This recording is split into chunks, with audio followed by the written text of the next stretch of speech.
हाँ, पुरी भी जाऊंगा। पुरी तो जाना बहुत ज़रूरी है। मैं कल ये करके कल शाम को पुरी जाऊंगा और हम जगन्नाथ भगवान का आशीर्वाद लेंगे और उनके आशीर्वाद के साथ ही ये शुरुआत करेंगे। और क्या प्रोग्राम? और मैं कोशिश करूंगा कि कल मुख्यमंत्री जी से भी बात करूंगा, यहाँ के भाजपा अध्यक्ष से भी मेरी समय है और काफ़ी नेताओं से मुलाकात है और RLD की बहुत एक अच्छी शुरुआत उड़ीसा में होने जा रही है। जैसा पहले लोकदल था उसी तरह का मजबूत लोकदल यहाँ बनेगा। यही बस मैं आपसे निवेदन कर रहा हूँ, बाकी बात कल करेंगे। और कल मैं प्रेस क्लब में 11 बजे प्रेसिडेंट का अनाउंस करूंगा। कल 11 बजे सब आप लोग आइए प्रेस क्लब में और वहाँ पर यहाँ के उड़ीसा के प्रदेश अध्यक्ष का अनाउंसमेंट किया जाएगा। करेंगे हम सभी चुनावों में हिस्सेदारी करेंगे और उड़ीसा में एक मजबूत पार्टी बनाएंगे। यही मैं आपसे एजेंडा गांव का रहेगा। जो गांव में विकास की कमी है, जो किसान के लिए प्रॉब्लम है, नौजवानों को लघु उद्योग लगना चाहिए। आज हिंदुस्तान में बेरोजगारी का जो मामला है उसको निपटाने का एक ही कारण है, एक ही रास्ता है। जो चौधरी चरण सिंह जी कहते थे, महात्मा गांधी कहते थे कि लघु उद्योग लगाओ। जो काम हाथ से बन सकता है, कपड़ा, जूता, दिया सलाई, माचिस, मोमबत्ती और कॉपी किताब, ये हाथ से बन सकती है। आज हिंदुस्तान में जनसंख्या तो ज़्यादा है। अमेरिका में देखिए, उड़ीसा में हम RLD की शुरुआत कर रहे हैं और कल प्रेस कॉन्फ्रेंस करके यहाँ के अध्यक्ष का अनाउंस करेंगे। उड़ीसा में RLD की बहुत संभावना है। पहले चौधरी चरण सिंह जी और बीजू पटनायक जी के भी साथ थे, वो भी लोकदल में थे और यहाँ पर हमारी गठबंधन की सरकार है। यहाँ पर किसानों के बहुत काम होने हैं। यहाँ के नौजवानों को, चूँकि जयंत चौधरी जी स्किल मिनिस्टर हैं, तो इस स्किल डिपार्टमेंट के द्वारा, यहाँ ट्रेनिंग के द्वारा भी नौजवानों को रोजगार दिलाने का काम भी होना है। यहाँ पर हम तमाम काम वो करेंगे जो चौधरी चरण सिंह जी चाहते थे। गांव की तरक्की, किसान की तरक्की, नौजवानों की तरक्की, इस पर हम लोग काम करेंगे।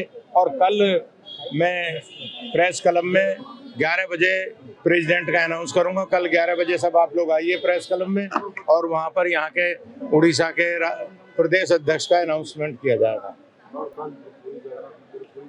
हाँ, पुरी भी जाऊंगा। पुरी तो जाना बहुत ज़रूरी है।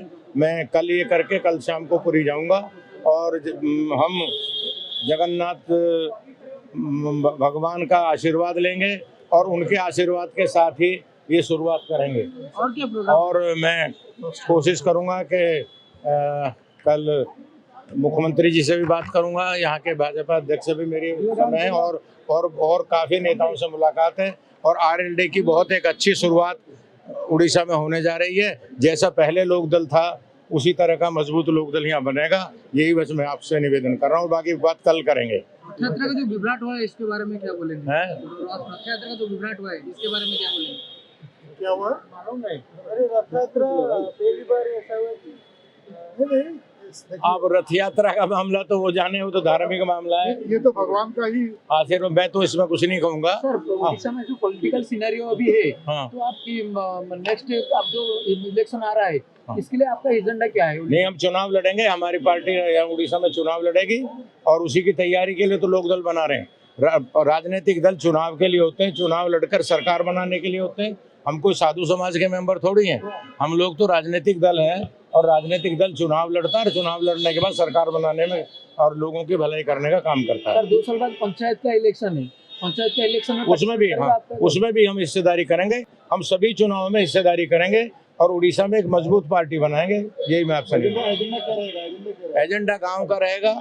जो गांव में विकास की कमी है, जो किसान के लिए प्रॉब्लम है, नौजवानों को लघु उद्योग लगना चाहिए। आज हिंदुस्तान में बेरोजगारी का जो मामला है उसको निपटाने का एक ही कारण है, एक ही रास्ता है। जो चौधरी चरण सिंह जी कहते थे, महात्मा गांधी कहते थे कि लघु उद्योग लगाओ।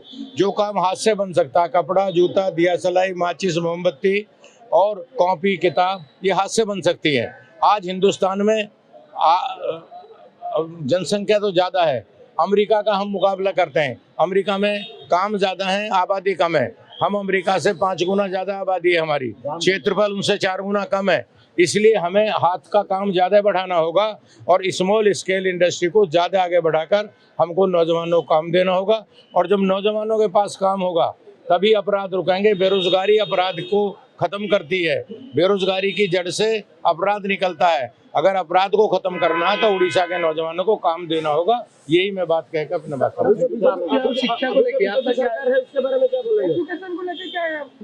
देखिए, एजुकेशन का बजट बढ़ना चाहिए, एजुकेशन और अच्छी होनी चाहिए। अगर एजुकेशन ना होती तो मैं यहाँ नहीं खड़ा होता। अगर आप लोग एजुकेटेड ना होते तो आज पत्रकारिता ना करते। इसलिए एजुकेशन जो है सबसे पहला काम है जिसको बढ़ावा देना चाहिए। तो अभी बीजेपी सरकार के बारे में क्या बोलेंगे? अभी तो मैं आया हूँ आज, अभी तो देख तो लूँ पहले, फिर उसके बाद कल बात करूंगा। Thank you.